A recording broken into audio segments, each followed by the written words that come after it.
नमस्कार, मैं नियाज खान और आप देख रहे हैं न्यूज एक्सप्रेस। राजनीति संभावनाओं का खेल है। जिसने भुना ली वो सिकंदर और जिसने नहीं भुनाया वो पीछे रह गया।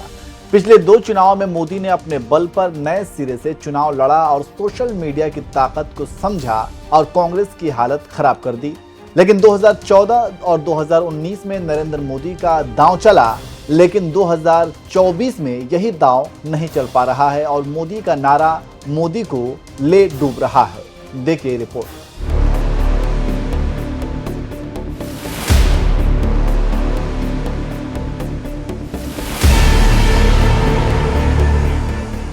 याद कीजिए, अब की बार मोदी सरकार बहुत हुई महंगाई की मार, महिलाओं पर अब नहीं अत्याचार। फिर 2019 का दौर आया और मोदी का नारा बना एक बार और मौका, भ्रष्टाचार पर वार, मोदी सरकार। और इन नारों ने जनता के दिलों दिमाग को झकझोर कर रख दिया और बिना कुछ सोचे समझे नरेंद्र मोदी बिना मेहनत किए चुनाव जीत गए। लेकिन 2014 और 2019 के बाद 2024 ने फिर नारा दिया, अब की बार 400 पार।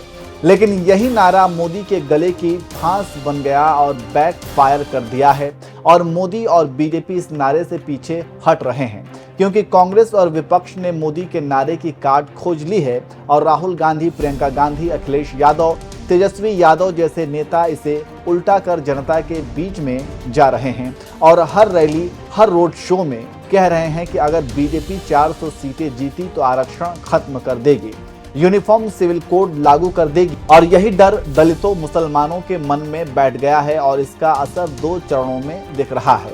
और इसे खत्म करने के लिए आरएसएस को मैदान में उतरना पड़ा है और खुले तौर से मोहन भागवत ने कहा है कि आरक्षण खत्म नहीं होगा। लेकिन जनता आरएसएस और बीजेपी पर विश्वास ही नहीं कर रही है और बस मोदी का दांव उल्टा पड़ रहा है। नरेंद्र मोदी अपनी हर रैलियों में अब की बार 400 पार का नारा लगवा रहे हैं, लेकिन विपक्ष संविधान बचाओ कह रहा है और इसका असर पहले चरण और दूसरे चरण में जबरदस्त दिखा है। महाराष्ट्र, बिहार और उत्तर प्रदेश में उम्मीद से कम वोटिंग ने बीजेपी के टेंशन बढ़ा दी है। बीजेपी को इस कम प्रतिशत से हैरानी हो रही है।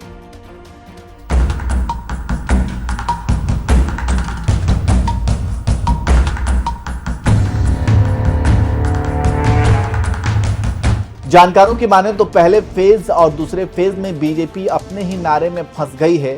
जिस नारे को बीजेपी अपने हथियार के रूप में पेश कर रही थी, वही नारा अब नरेंद्र मोदी के लिए खतरनाक हथियार बन चुका है। बीजेपी के अति उत्साही नेताओं जैसे अनंत हेगड़े, लल्लू सिंह, ज्योति मिर्दा का खुले मंच से लगातार बोलना कि अब की बार 400 पार के बाद संविधान बदल जाएगा, जनता घबरा गई है और दलित, ओबीसी और मुसलमान बीजेपी को छोड़कर कांग्रेस की तरफ मुड़ गए हैं, जिसका नतीजा 2 फेज में दिख चुका है। हार देख और बड़े नुकसान के बाद बीजेपी को होश आया है।